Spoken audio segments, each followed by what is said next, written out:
জলের মধ্যে Shark. Shark. ও মাই god, জলের মধ্যে শার্ক।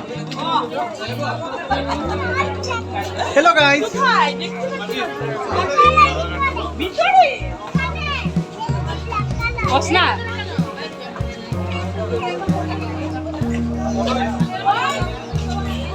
তুই পাপা আমার কিনারে বস যা, এখানে বস।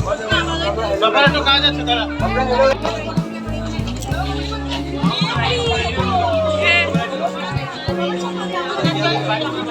খালি শাড়ি ঠিক করে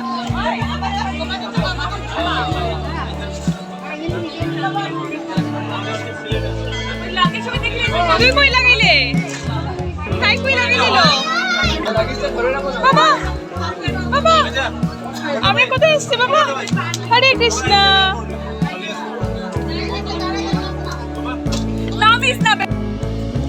নমস্কার, দর্শন ফ্যামিলির আরেকটা ব্লগে সবাইকে স্বাগত জানাই।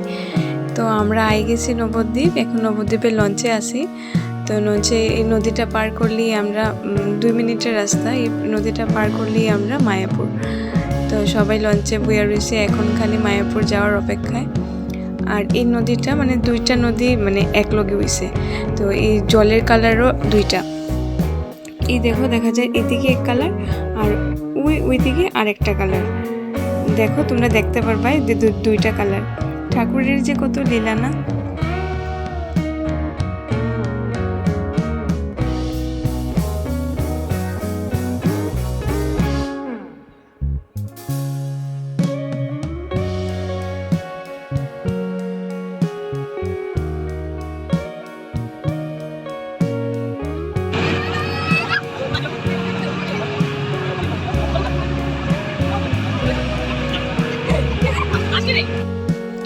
আই গেছি আমরা মায়াপুর। এখন মায়াপুরে টুকটুকি নিয়ে আমরা সবাই যাই। আর আমরা একটু কষ্ট হয়েছে লাগেজগুলো নিয়ে। লাগেজগুলো মানে সব ছেলেরা লাগেজগুলো টানতে টানতে অনেকটাই কষ্ট হয়েছে।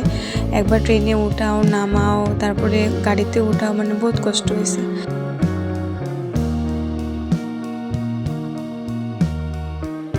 3 মাস আগে আমরা টিকিট তো ঠিকই হয়েছে, কিন্তু এই 3 মাসের মধ্যে একটা দিন বাদ নাই যে ঠাকুরের প্রে করছি না, যে মানে ঠাকুরের দর্শন জানে করতে পারবো নি না কিতা।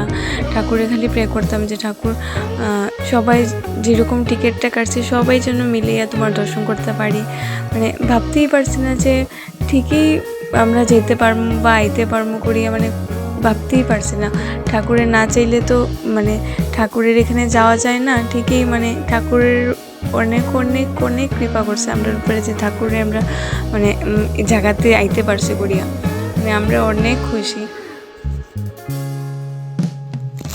ওই যে মন্দিরের চূড়া দেখা যায়, মানে মন্দিরের চূড়াটা যত মানে আমরা আগে যেতেছি ততই যেমন লাগতেছে না ঠাকুরের আরও সামনে যেতেছে। ঠাকুর তো সব জায়গায় আছে তা ঠিক, কিন্তু ঠাকুরের মানে স্থানে গিয়ে মানে যাওয়াটা একটা আলাদাই, একটা মনের মধ্যে একটা আলাদাই আনন্দ। মানে কীরকম যে ফিল হয় মানে বুঝাইতে পারতাম না।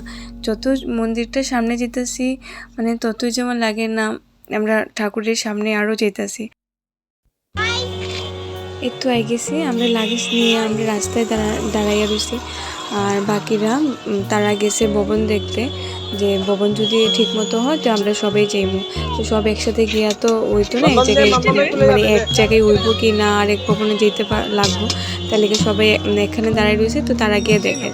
আর এদিকে বাচ্চারা সকাল থেকে কিচ্ছু খাইছে না, দেখছো তো সকাল থেকে কিচ্ছু খাইছে না। তো হেরে ট্রাই করি আর যে কিছু যদি খায়। ঠাকুরের আশীর্বাদে আমরা ভবনও পাইলেছি, কোনো অসুবিধা হয়েছে না।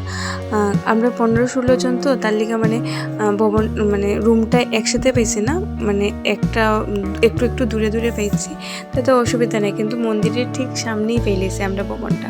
তো আমরা তাড়াতাড়ি গিয়ে ফ্রেশ হইয়া মানে সন্ধ্যার আরতিটা মানে তাড়াতাড়ি দেখতাম করিয়া, তাড়াতাড়ি সবাই স্নান টান করিয়া মন্দিরে আই গেছি। তো মন্দিরে গিয়েই যেমন এত মানে এর এনভায়রনমেন্টটা আর এর বাতাসটা যেমন এরকম লাগছে, মানে এত ভালো লাগছে যেমন এখানেই থাকি। দেখো মায়াপুর ইস্কনের ভেতরটা এত সুন্দর, মানে যেদিকে দেখি মানে এদিকেই দেখতে ইচ্ছে হয়, খালি দেখতেই থাকি। মানে মানে ভিতরের বাতাসটা না এরকম মানে এত সুন্দর, মানে কি কীরকম মানে বুঝাইতে পারতাম না। মানে যে গেছো হে জানবাই, আর যে গেছো না হে ট্রাই করি একবার ওইলেও এখানে যাইতে, গেলে তোমরা ফিল করতে পারবে যে এটার মানে কীরকম ঠাকুরের যেমন আলাদাই যেমন একটা কীরকম ফিল হয়। আচ্ছা যাই হোক, ভিতরে তোর মোবাইল নিয়ে যাওয়া যেত না, তো মোবাইলগুলো রাখি। আর আমরা সারাদিন থেকেই খুব টায়ার্ড, কিন্তু টায়ার্ড হইলেও মানে আমরা কোন সময় ঠাকুর দর্শন করতাম আর ঠাকুরের কীর্তন শুনতাম, এটার লেগে খুব এক্সাইটেড। তো আজকে ভিডিওটা এতটুকুই। যদি ভালো লাগে লাইক, কমেন্ট আর সাবস্ক্রাইব করে দিও।